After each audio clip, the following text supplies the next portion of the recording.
Alô, meus queridos, graça e paz.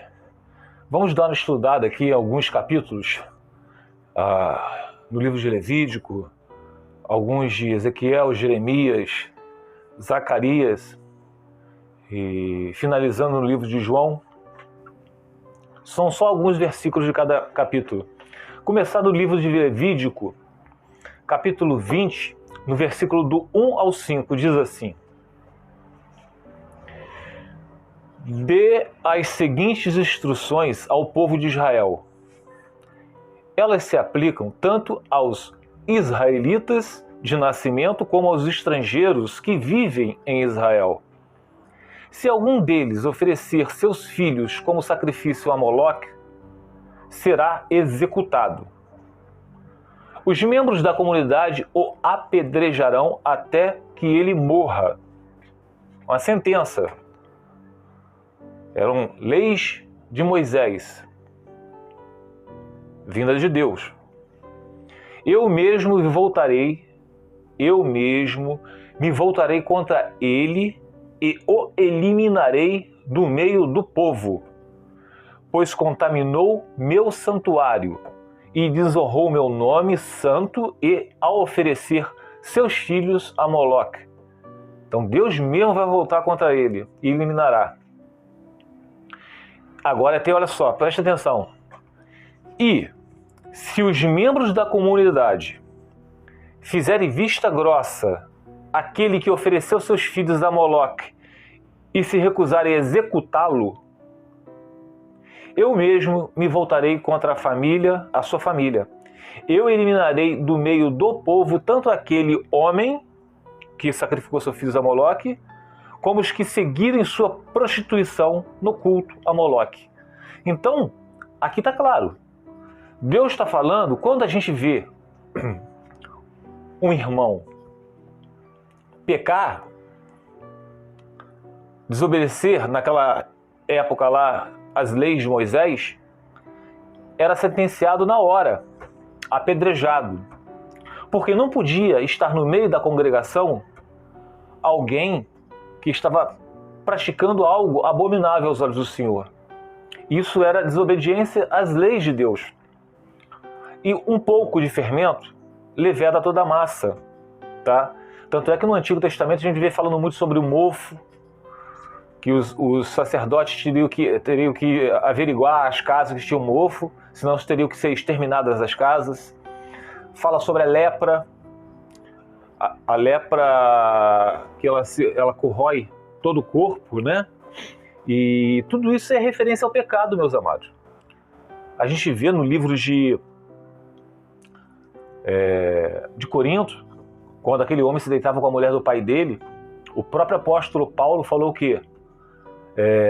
Vá até ele, fiquei sabendo, o apóstolo Paulo não viu, mas ele ficou sabendo, porque aquele homem estava convivendo no meio do povo de Deus, o apóstolo estava pregando para a igreja, para pessoas que se diziam convertidas a Cristo. E o homem estava fazendo a prática pecaminosa dele de se deitar com a mulher do pai dele. Então o apóstolo falou para entregá-lo a Satanás, excluí-lo da congregação, porque um pouco de fermento leveda toda a massa. Tá? E o povo de Deus tem que ser santo, tem que estar em santificação, em santidade. São as boas obras, os bons testemunhos. E vocês podem continuar aqui, no livro de Levítico, capítulo 5, no versículo 1, diz assim, se alguém for chamado para testemunhar a respeito de algo que tenha visto, ou que seja de seu conhecimento, mas se recusar a fazê-lo, comete pecado e deverá ser castigado por causa do seu pecado. Então, lembram-se do filho de Levi, aquele juiz, sacerdote? Ele viu seus filhos pecando, ele sabia, mas fazia olhos grossos, vista grossa, como a gente fala, né? E, meus amados, quando a gente vê algo de errado entre os irmãos, é obrigação nossa de ir lá julgá-lo. É obrigação, porque tem no nosso meio tanta gente que não estuda a Bíblia, e fala, não devemos julgar. Não, deve sim. Nós devemos julgar e temos obrigação de julgar o irmão. Os de fora, a gente não julga. Os de fora a gente evangeliza. Os de fora é Deus quem os julga, tá? Então, mas os de dentro, os que se dizem ser cristãos, como aquele homem que dormia com a mulher do pai dele, esse a gente tem que julgar. Ué, você não é cristão? Como é que você está fazendo uma coisa dessa? Você não sabe que isso aí é errado aos olhos do Senhor? Que os adúlteros, que os imorais não vão herdar o reino de Deus? Então a gente tem a obrigação de julgá-lo. Tá? A gente doutrina os irmãos. Os de fora a gente não doutrina, os de fora a gente evangeliza. Tá? E continuando aqui, ó, no livro de Ezequiel, capítulo 33, no versículo de 1 ao 6, diz assim, ó, vamos lá, meus amados. Esta palavra do Senhor veio a mim.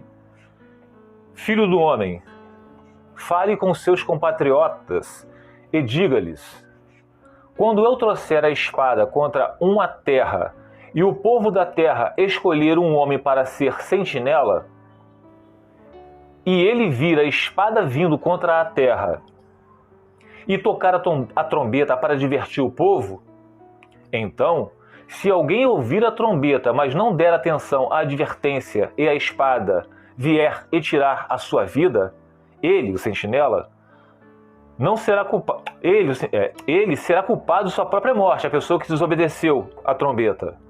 Uma vez que ele ouviu o som da trombeta, mas não deu atenção à advertência do sentinela, né? Será culpado de sua própria morte. Se ele desse atenção à advertência, se livraria. Então, se ele desse atenção à advertência do sentinela, que viu a espada vindo, a guerra, o pecado, tá? Vindo, ele advertiu, mas o povo pecou? O povo, a pessoa, ela será responsável pelo seu próprio pecado, pela sua própria morte espiritual. No caso ali está fazendo uma comparação com a morte física, tá? Mas isso nos remete à morte espiritual, tá? Mas a pessoa que advertiu, o sentinela, ele não será culpado pela morte daquele, pelo pecado, tá? Porque ele os advertiu. Aí é problema da pessoa. Escutou a advertência, escutou a sentinela, mas continuou nas suas práticas pecaminosas, não deu atenção. E continuando aqui para terminar. Mas se a sentinela vir chegar a espada e não tocar a trombeta para divertir o povo, e a espada vier e tirar a vida de um deles, aquele homem morrerá por causa de sua iniquidade, mas considerarei a sentinela responsável pela morte daquele homem. Então, aqui já finaliza dizendo que veio o perigo lá, e aquela guerra matou todos, mas o sentinela não tocou a trombeta. E arremetendo agora para o pecado. A gente vê um irmão pecar. O pastor é um sentinela. O teólogo é um sentinela. Tá lá, não adulterarás. E o que é adultério? O pastor? E o que é adultério? O pastor, ele tem que estudar o que é adultério. Lucas 16, 18. O homem que se divorcia de sua mulher e se casa com outra, comete adultério. E o que casa com uma divorciada, comete adultério. Aí o pastor vai lá e estuda. 1 Coríntios capítulo 7, versículo 39. Diz o que mesmo? Vamos lá. Vamos ler aqui, para não poder falar errado. Diz assim, ó. 1 Coríntios capítulo 7, versículo 39. A mulher casada está ligada pela lei todo o tempo que o seu marido vive. Mas se falecer o seu marido, fica livre para casar com quem ela quiser, contanto que seja no Senhor, para não haver julgo desigual. Então aqui, meus amados, está dizendo, enquanto o marido dela viver, ela não pode se casar com outro, mesmo estando divorciada, porque ela vai estar em adultério junto com outro homem. Então o pastor, sabendo disso, ele não pode, ele tem que ser um sentinela, ele tem que falar isso. Ele não tem que abrir exceção, nada. Porque senão, como disse, por isso que eu li para vocês ali Ezequiel, no último versículo, repetindo. Mas se o sentinela vir chegar a espada, viu a pessoa que se divorciou e chega para ele, o pastor fala, eu quero me casar com outro, e tocar a trombeta para divertir o povo, e a espada vier e tirar a vida de um deles, aquele homem morrerá por causa da sua iniquidade, mas considerarei a sentinela responsável pela morte daquele homem. Aí o pastor vê e fala, não é pecado. Não é pecado porque você está livre agora, já que foi divorciado. Deus abençoa. Deus vai responsabilizar esse pastor, esse teólogo, esse falso mestre, tá? Pela iniquidade dessa pessoa que adulterou. Que os adúlteros não herdarão o reino de Deus. E aqueles que ensinam erroneamente também não herdarão, meus amados. Não tem como a gente... É por isso que eu coloquei vários capítulos e versículos aqui, para explicar bem para vocês. Em Jeremias, capítulo 23, versículo do 1 ao 4, Jeremias 23, versículo do 1 ao 4. Ai dos pastores que destroem e dispersam as ovelhas do meu pasto, diz o Senhor. Portanto, assim diz o Senhor, Deus de Israel, aos pastores que tomam conta do meu povo. 2 pontos. Vamos ver. Foram vocês que dispersaram e expulsaram o meu rebanho e não cuidaram dele. Mas eu cuidarei de vocês pelos seus maus procedimentos, declara o Senhor. Olha, está prometendo que vai cuidar desses pastores, desses teólogos, tá? Eu mesmo reunirei os remanescentes do meu rebanho de todas as terras para onde eu os expulsei e os tirarei de volta, eu os trarei de volta à sua pastagem, a fim de que cresçam e se multiplicam. Estabelecerei sobre eles pastores que cuidarão deles. Não são os falsos pastores, e sim aqueles pastores do Senhor. Cuidarão deles. E eles não mais terão medo ou pavor, e nenhum deles faltará, declara o Senhor. Então aqui é uma promessa do Senhor. As ovelhas dele, do rebanho dele, as verdadeiras, essas ele tirará desses falsos pastores e colocará sobre eles um pastor verdadeiro, que prega a verdade bíblica, tá? A verdade teocêntrica e não a antropocêntrica. Antropocentrismo, onde o homem é o centro do universo, onde a palavra de Deus tem que se adequar ao homem. Teocentrismo, onde Deus é o centro do universo, onde o homem, a Bíblia, tem que se adequar, o homem tem que se adequar a Deus, o homem se adequar à palavra de Deus, que é a Bíblia Sagrada, tá? Em Zacarias, capítulo 11, versículo 7, diz assim: ai do pastor inútil, que abandona o rebanho. A espada cairá sobre o seu braço e sobre o seu olho direito, e o seu braço completamente se secará, e o seu olho direito completamente se escurecerá. Zacarias 11, 17. E para finalizar, meus amados, aqui em Zacarias fala do rebanho. Repetindo, ai do pastor inútil. Todo rebanho tem um pastor, tá? A espada cairá sobre o seu braço e sobre o seu olho direito, e o seu braço completamente se secará, e o seu olho direito completamente se escurecerá. Coitado desse pastor, porque ele abandonou o rebanho do Senhor. E para finalizar agora, um Novo Testamento, 1 Coríntios, capítulo 7, versículo... Não. João, capítulo 10, versículo 27 ao 29, para finalizar com chave de ouro.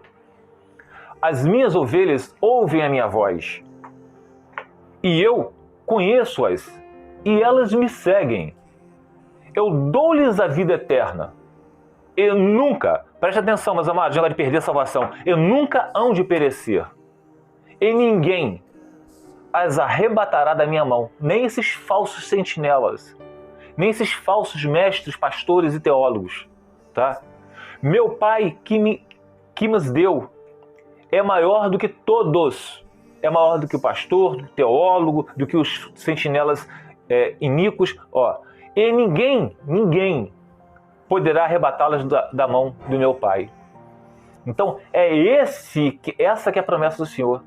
Das ovelhas que pertencem a Ele, ninguém vai poder arrebatá-las da mão do Senhor. E agora, meus amados, eu li isso tudo para vocês, eu prego muito para pessoas sobre a família. Vocês que creem na família, vocês têm que entender uma coisa. Vocês que permanecem fiéis, perseverando, vocês que entendem que o cônjuge de vocês foram, mas vocês têm que buscar primeiro o reino de Deus e a sua justiça. Vocês têm que ter vida com o Senhor. Ele está chamando vocês, está te dando uma chance a cada um de nós para podermos permanecermos nele. E todas as outras coisas serão acrescentadas, meus amados. Deus nunca vai separar uma família para constituir uma outra.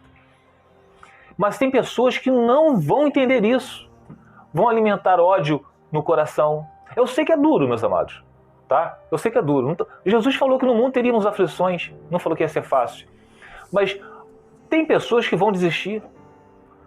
Se ele está com outra, eu vou estar com uma outra também para dar o troco. Para não ficar humilhado. Meus amados, lembre-se que Jesus falou: os humilhados serão exaltados. Tá? E leiam a Bíblia, estudem a Bíblia, que vocês só vão aumentar a fé de vocês. Tá? Não desistam da família. Porque se vocês desistirem da sua família, vocês estão desistindo do Senhor. Tá? Fiquem os irmãos na paz de seu Jesus.